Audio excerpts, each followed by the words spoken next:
presented by Mathri Express Music.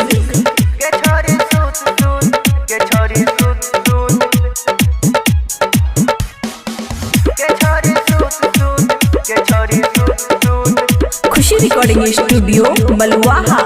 लोग आवे छे हेरे छोरा जल्दी से करे, कमर पकड़ के है कमर नहीं धरे। छोरा उठ उठ, छोरा उठ उठ, छोरा उठ उठ, छोरा उठ उठ, उठना के चढ़ल जवानी के रस चूस लेबो, बोरा बिछा के मजा के लेबो। छोरी सूत सूत के छोरी सूत सूत के छोरी सूत सूत के छोरी सूत सूत। DJ good Madhubani, DJ good Madhubani के छोरी सूत सूत के छोरी सूत सूत के छोरी सूत सूत।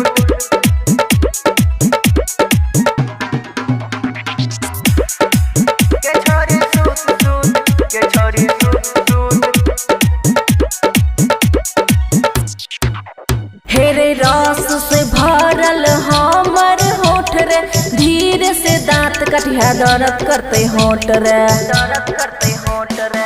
अन्ना किया बोल छी बनल छाई मुड गे, करे पर कास छोरी कटो में दर्द गे, कटो में दर्द गे। ऊपर नीचा नहीं लेबो, ऊपर नीचा नहीं लेबो, बीचे में गे लेबो। बोरा बिछाई के गे मजा गे लेबो। छोरी सूत सूत के छोरी सूत सूत के छोरी सूत सूत के छोरी सूत सूत।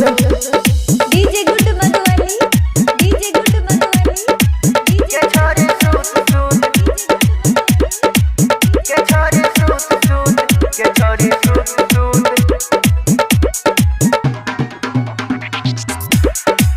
के छोरी सूत सूत के छोरी सूत सूत।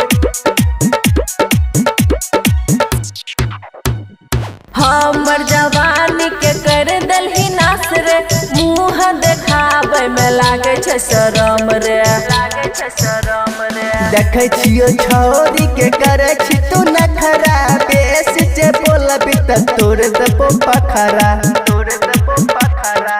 अमित कहे छो छोरी, अमित कहे छो छोरी, मजा भीतर के देबो।